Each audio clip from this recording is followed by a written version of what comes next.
listening to Shoot It Now, your weekly podcast about indie filmmaking and big budget films with award-winning filmmaker Craig Newland.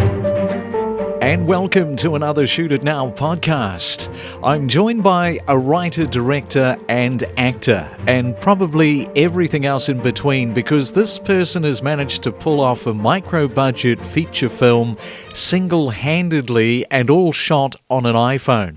And if you've been thinking about your own film script and just how hard it is to get it turned into a film, then this episode is tailor-made for you. Jennifer Zhang, welcome to Shoot It Now. I'm very happy to be here. Very shocked and happy to be here. Well, great to have you on, and you are the first filmmaker on Shoot It Now to come from a micro-budget iPhone shot featured film. And I want to start there because so many short films have been shot on iPhones, but yours is a feature film, which increases the amount of time and effort. So how much of a consideration was that for you?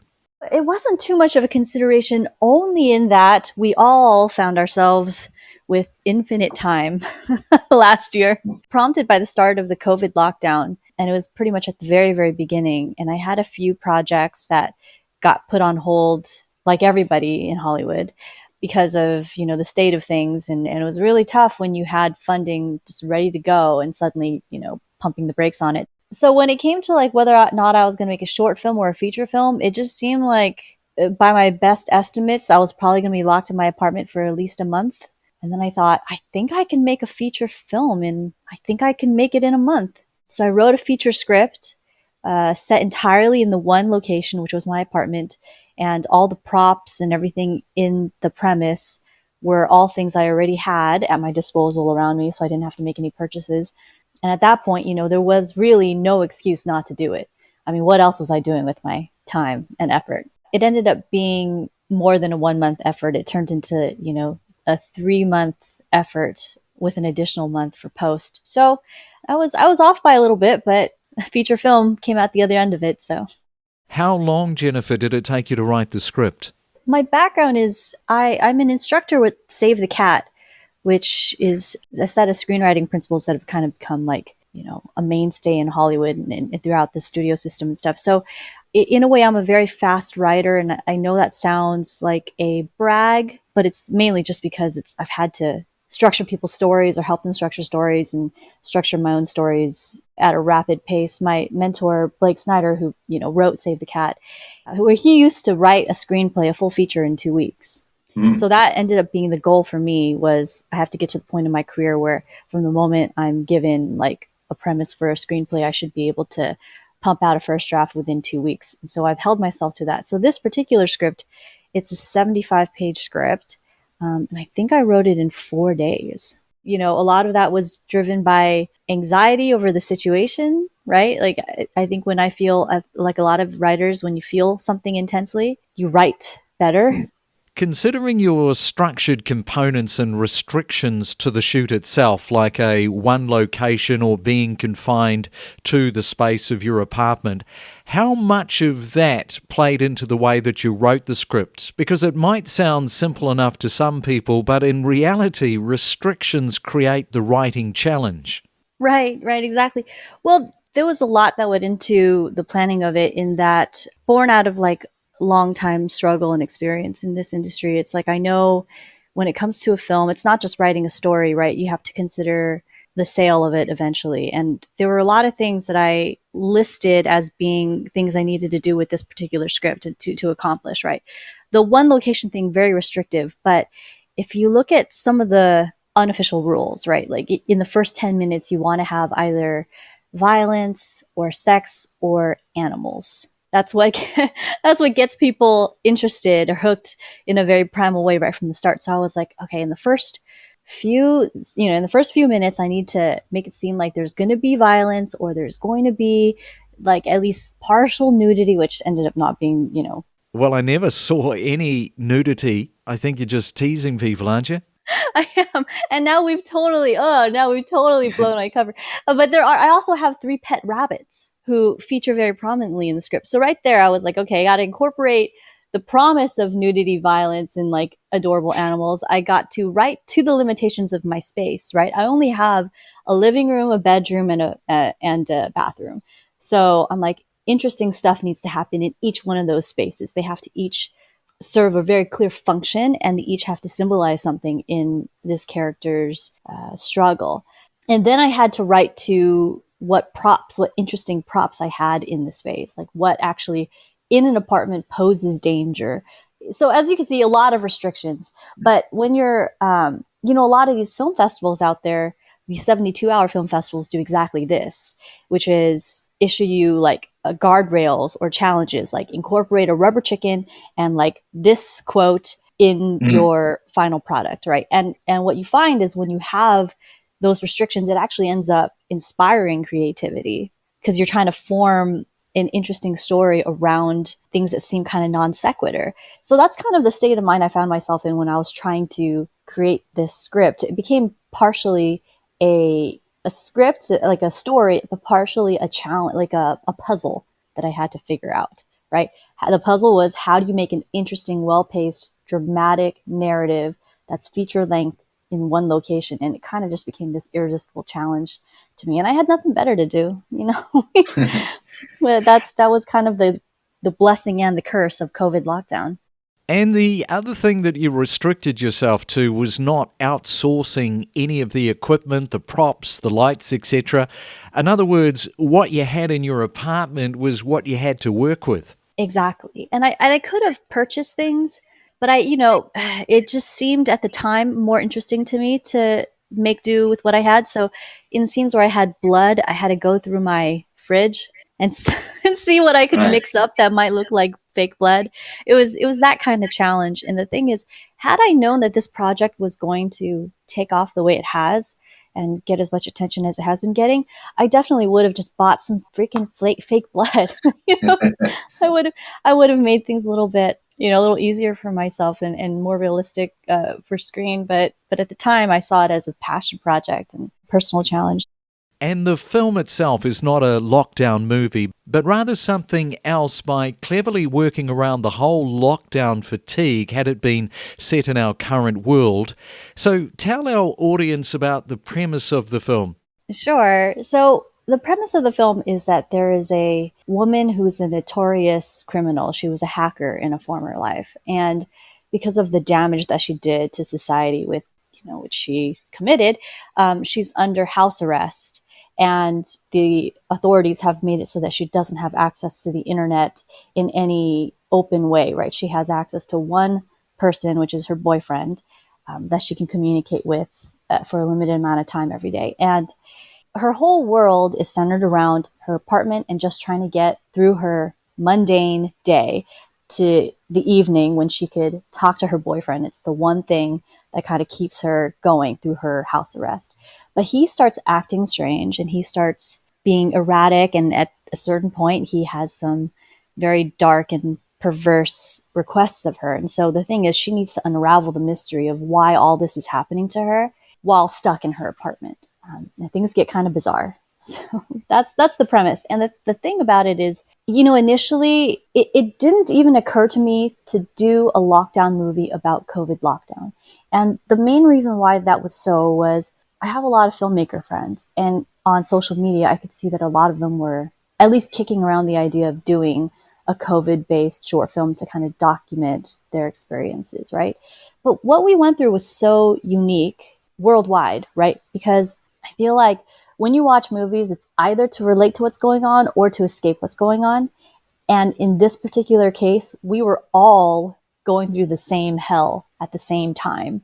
And my guess was that after the initial first 2 weeks of consuming like COVID-based or pandemic-based content, people were not going to be interested in witnessing other people's pain when they themselves were stuck in the same pain. Like everyone's story is going to be more interesting to themselves than someone else's story in the same, going through the same ordeal. So that was kind of what I was banking on as something that would make my project stand out. I'm lucky in that ended up being an accurate prediction because I've since talked to a lot of festival organizers where my film was accepted. They've candidly told me they got really tired of seeing film submissions from people that were COVID based. It ended up being that everyone kind of had the same idea. And I get it, like artists like to reflect their truth on film and all that. But at the end of the day, the festivals were inundated with a glut of a lot of the same kind of story. So that's kind of what I thought would make Charon stand out. I was lucky. That is what made it stand out, I guess.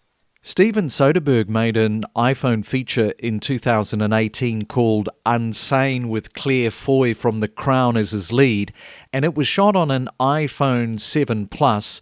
The film was made for around, I think, $1.2 million, and Soderbergh then went on to make the Netflix film High Flying Bird on an iPhone 8, the same as yours.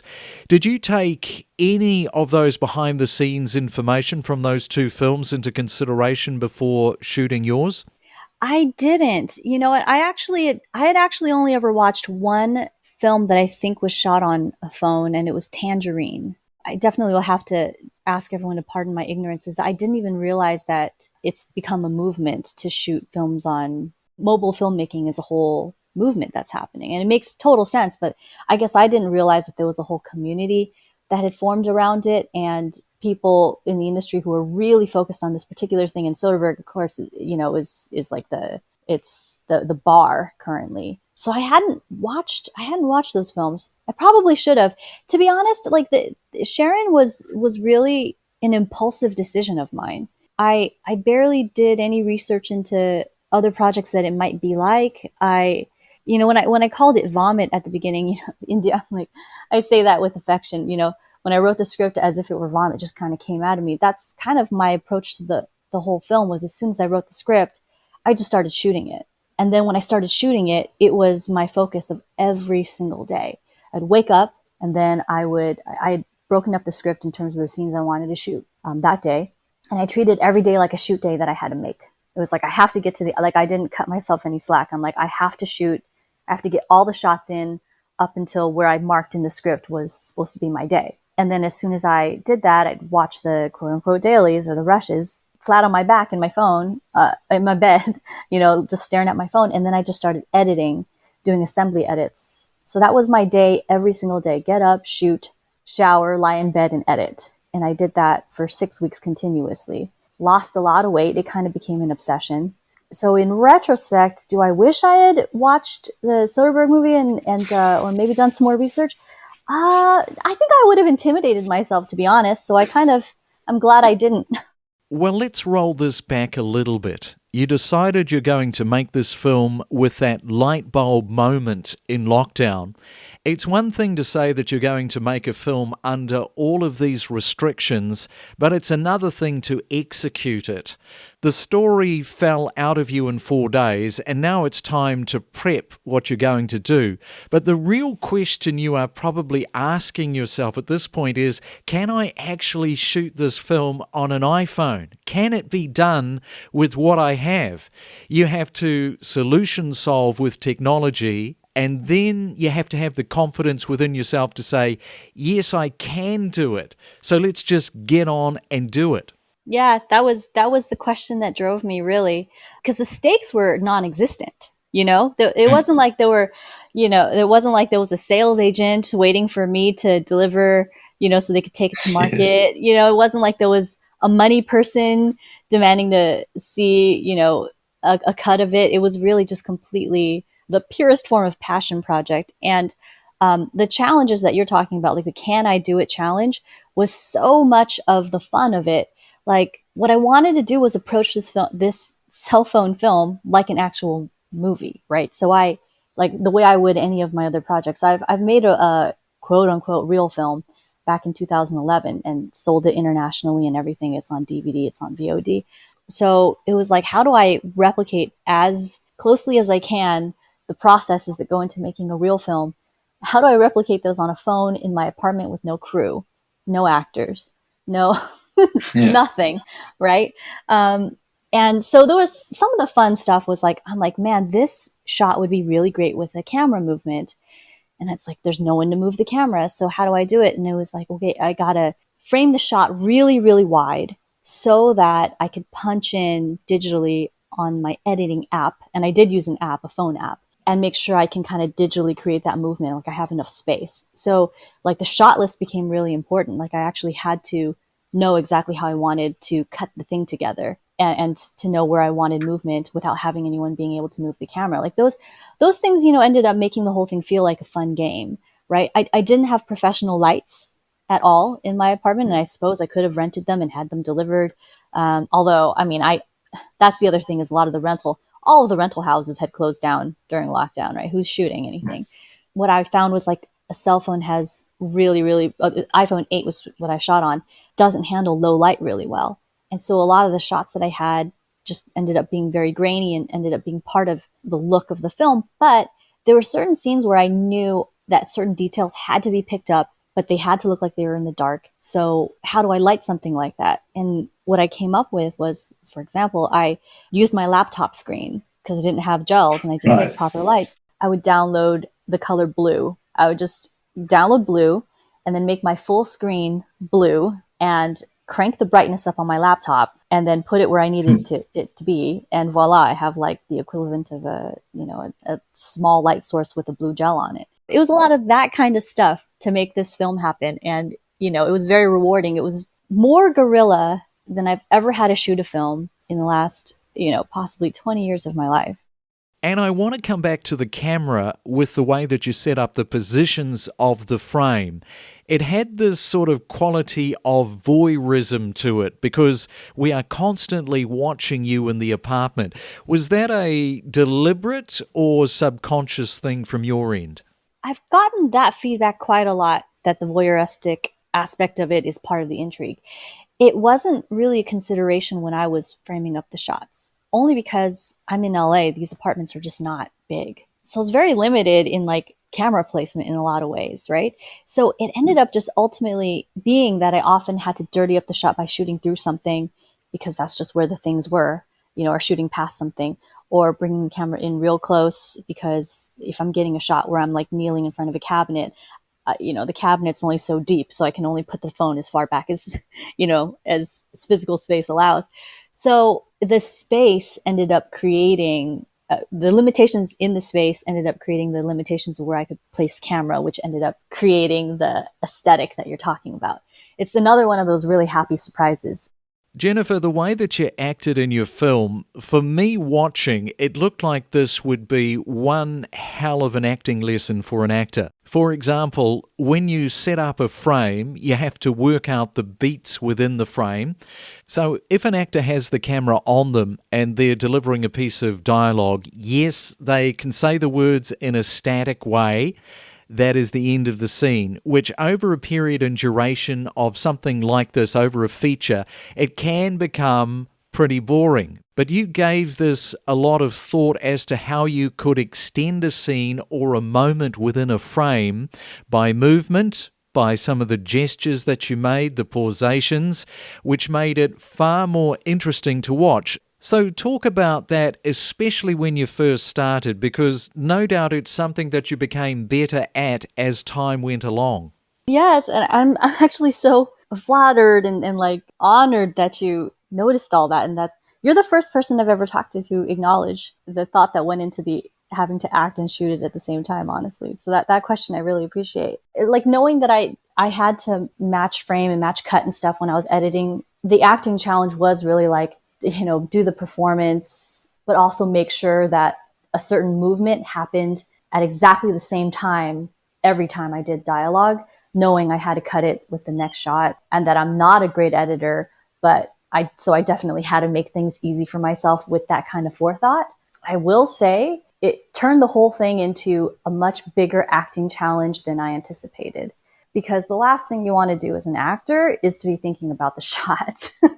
And to be thinking about, your movement cues to facilitate the editing, even in between takes and even like delivery, to have to know that I had to be consistent with a certain delivery every single time because of the way I wanted things edited. There's just so much restrictions on the performance. And then that's not even talking about like doing a powerful take an emotional take, and then having to hit stop, having to stop the footage and go and check it. And then like getting back in front of the camera and trying to get back into character. that whiplash just ended up being exhausting. The acting should have been the fun part.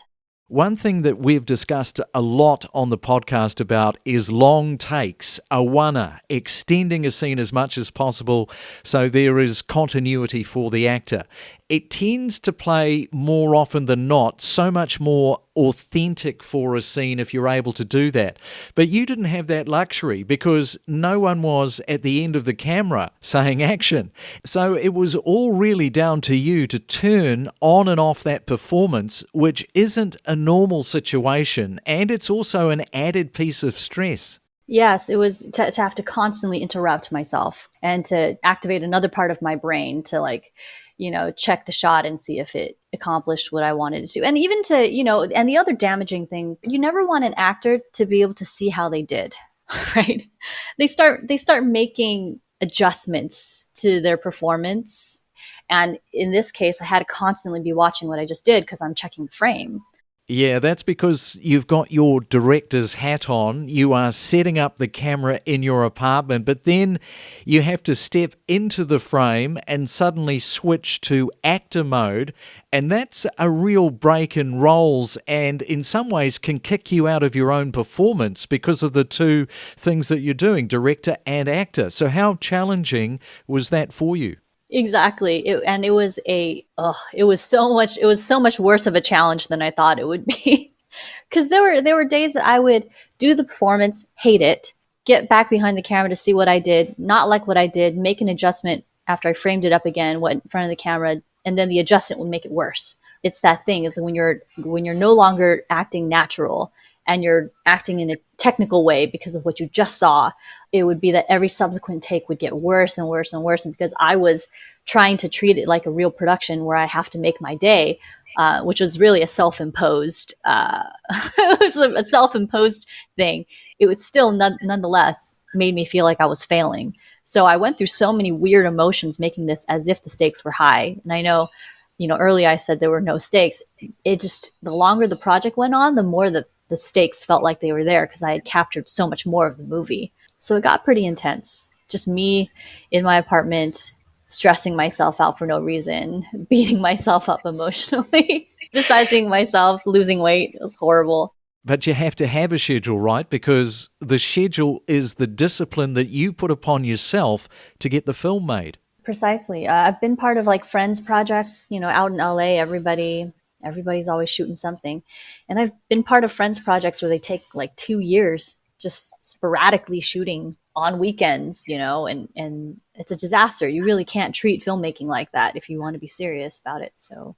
And I want to talk about the antagonist in your film, Eric, who you record his performance over Skype. He is never in the room with you. So how long were you into the shoot before Eric came into the filming schedule? I had the luxury with this movie because it was all in one location to shoot it chronologically, which is an incredible luxury, right? And the only thing that I didn't do chronologically was all of Eric's scenes. So Eric Raddick is great actor. He plays the antagonist, right? He plays Sharon's boyfriend who's manipulating her via video conferencing, via Skype, because he calls in every day. And because he's the main thing that she cares about, there's a lot of power in him not calling in, like knowing that she's being driven mad when she doesn't have that contact. I thought a meaty role for an actor, a cool acting challenge to be able to like wield that power over video conferencing. Turns out a lot of actors that I know did not see it that way. Did not see it as a project worth doing. But this was, of course, without seeing the script. I think had they would have understood a little bit better. So by the time I started shooting it, I realized, I'm not going to be able to schedule this shoot around the availability of an actor because at the time I started shooting it, no one had bitten yet. So my plan at that point was just to book out an actor for a full week at the end of whatever this is and just shoot every single one of their scenes back to back, like on back-to-back days. And it wasn't until maybe I'd gotten 2 weeks into shooting before Eric was the actor who decided that he wanted to do it. And I had 3 other actors who were interested initially. And it's actually kind of a funny story, but like the first, I guess it's not a story, but one actor was interested in doing it. And then he got quarantined with his girlfriend. And then he wasn't comfortable acting this role in front of his girlfriend. I had an actor who was keen to do it, and then he started getting nervous about what SAG would say because it was a non-union shoot, obviously. Yeah. Whereas initially it was like he was so excited to be able to act while everything was on hold. Then reality kicks in and he's like, well, if this ever does anything, then it could, bite him in the ass. I had another actor who decided he wanted to just do his own quarantine project. And then Eric was the fourth actor. So it was like that whole thing about approaching somebody and having them deliberate and then not, it kind of pushed everything to the point where by the middle of the movie, I still didn't have a co-star. Eric did a great job. Well done, Eric. Yeah, he was phenomenal. And the thing is, he was an actor. This is the weirdest thing about quarantine was he was an actor that I had met 6 years ago and never had not like hung out with him or, seen him in person since then. Then he does this project with me. We end up making this whole movie together and getting really close and being really good friends just through video conferencing, right? And just like acting this role remotely. And then a whole year goes by after we finish shooting it before quarantine lifts. And we just marvel constantly. It's like we're such good friends now over the experience of making this movie. And we haven't seen each other in at this point, 7 or 8 years. Bizarre. But I'm so grateful for him because he really understood the character and he's very menacing on screen. And I think it was surprising to all of us how a good actor can do that just even over something like a Skype window. I think with actors self-testing so much these days for auditions, even before the virus turned up, has probably helped a lot of actors adapt to these types of roles, giving a performance, in this case, through Skype. That's true. Yeah, everything, even all through quarantine, when they had to send in their tapes and stuff, it was more of it is not in the room. It's all remote. Yeah, so it's true. And the iPhone that you're filming on is light. So how much of a problem with your performance, keeping that in mind with vibrations from your movement around the apartment, how much of that movement with the iPhone corrupted different takes as a result of blowing a shot? Because a footstep or whatever created movement which then caused the shot to be lost or rendered no good. Yeah, so gosh, wow, you really know this. You really know this stuff. You really know the mobile filmmaking. No, I don't at all. In fact, you're the first person I've spoken to about this, but I'm just thinking logically that even a shoot with a larger camera, you have to think about this. But for your shoot, because the iPhone is so light and you probably didn't have any small sandbag to weight the tripod down, the tripod is just sitting there sort of open to all of these problems with movement. Yes. So there were a number of really, really big technical issues with shooting on a light camera, the cell phone camera. One, exactly what you're talking about, footsteps would cause the whole thing to shake. Because I didn't have anyone behind the camera, I had to hit record and step in front of it. Oftentimes it couldn't find focus. Doing my whole performance, unbeknownst to me, completely out of focus. If there was a light source in the room that was, messing with it, sometimes it would go to the light source and then it would jitter back and forth. It would just darken and lighten. It would darken and lighten the shot just kind of in a strobing way throughout the entire performance. There were so many issues with it that I couldn't see because I wasn't standing behind it. That made this so much more challenging. So the footsteps being certainly one of them. And some of the autofocusing of the phone trying to find you in the frame where it does that phase in, phase out thing. I think for a lot of people that creates an effect in their mind of a type of haziness of the mind of the protagonist, like an unstable moment in her mind. She isn't clear. And even a filmmaker like myself, I did buy into the premise of this being possible. So it kind of works in an unexpected way. Yes, absolutely. I definitely, there was so much surrender that went into this particular filmmaking process because I'd step behind and check what I just shot and I would see that the phone had done that. And I had to keep an open mind where I was like, well, that's not how I pictured the scene would look, but it really works exactly the way that you're describing. It looks like she's having difficulty focusing. It's like a visual representation of what might be happening in her mind. So, I'm a control freak. So this was like an emotional exercise for me to be open my mind to whether or not that works. I'm like, yeah, I could let it go. I could let go of my vision for this shot because what it captured was interesting, and interesting is going to be better than precise in a lot of those cases. So I'm really glad I'm really glad that it sounds like I kind of pulled it off, because I was worried that it would look just novice. Yeah, well, I think if you're fighting that, it can go on right through the entire shoot and it just becomes counterproductive. Right, exactly. It was infuriating in a lot of ways initially. There were some fun ways that I found to get around stuff too, because of the way Eric's performance is, which is on a computer screen, which is brightly lit, and then in scenes where everything around it was dark, except maybe a lamp in the background, I could get the camera to find its focus by hitting record and then sticking my foot right in front of my computer monitor so that it would find my foot, like it would focus on my foot, and then pull my foot away so that it would stay focused on the computer monitor for the duration of the shot. It's just one of the weird, quirky things that I had to devise to get through this. And you talked earlier about the push-in that you did on yourself was created through an app.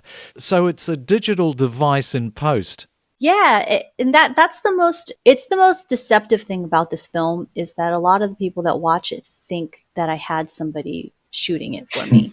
Well, that's a great compliment to you. Yeah, I'm glad they thought that, because I had to pre-plan which shots I wanted movement in and make sure I framed it out wide enough so that I could incorporate that movement.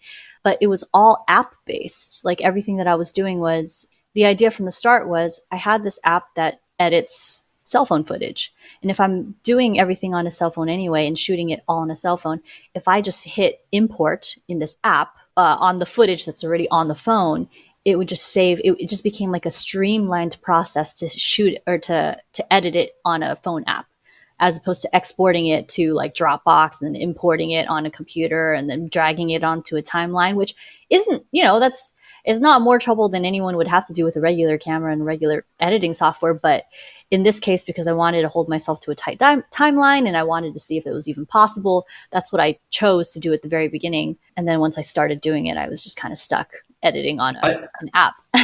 Well, I think most people will be blown away that you've edited this entire feature film on an app on your phone.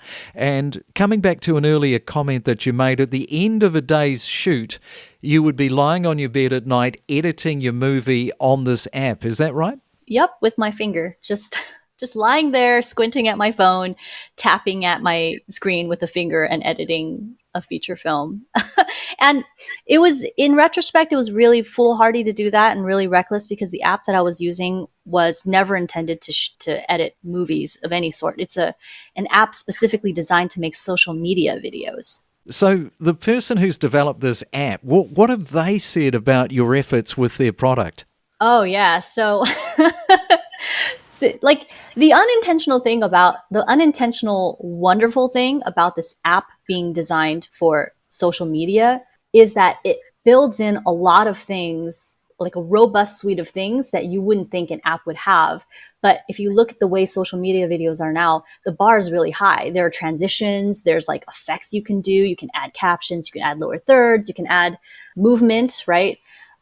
Digital zooms, pans. Like, social media videos are now at such a high bar that this social media app had all these things built into it that in traditional editing software wouldn't be as turnkey, because you would be doing it with more precision.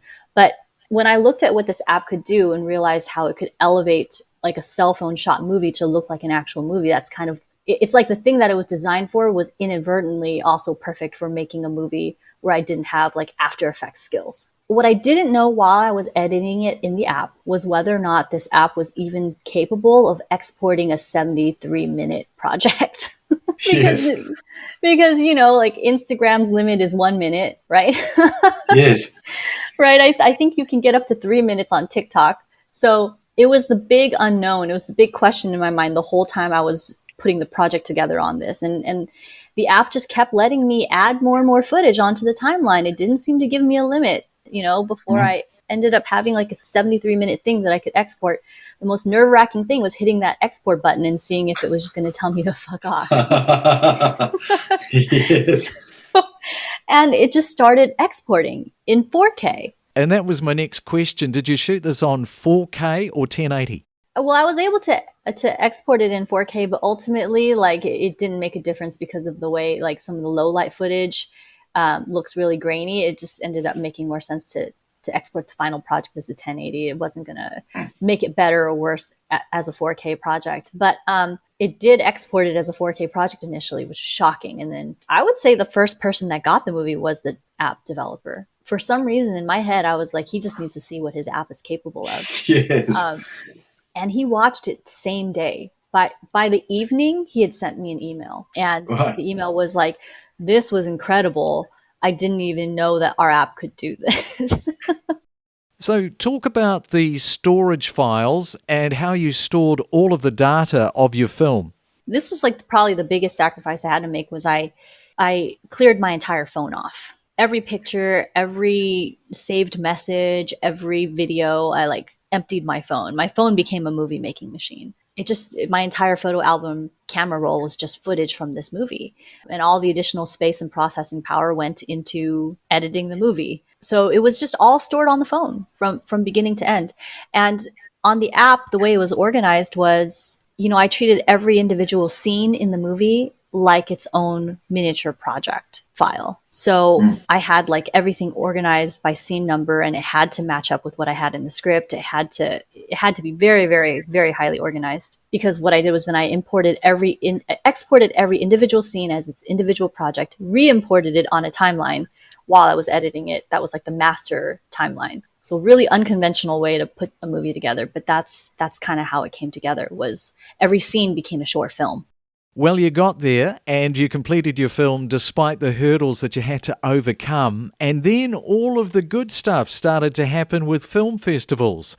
Tell me what has happened since you completed the film, because I think you've won awards for the film now. Is that right? Yeah, I owe this to my manager, Larry Robinson. So when I made it and I watched it, I went, this turned out pretty good.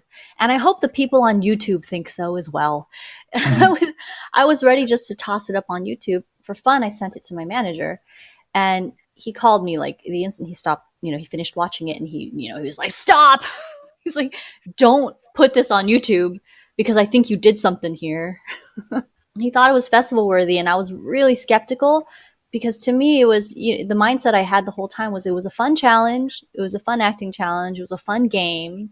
I was proud of myself for having gotten to the end of it, to have made it as professional as I could. I felt like it was impressive. But I didn't think it was festival worthy. But he made me enter it in a bunch of festivals, and I was shocked at the number of festivals right off the bat that I got accepted to, alongside like traditional movies that were not shot on a phone. And a lot of these festivals didn't know I'd shot it on a phone. It did seem like they didn't care, to be honest, because in some of the festivals where I won, I would message them and say like, by the way, this was shot on a phone. And the responses I got were like, oh, good for you. Right? Like no one really knew what to do with that information, I guess is a good thing at the end of the day. But where I got the most attention was there's a festival that's been running for 10 years called the International Mobile Film Festival.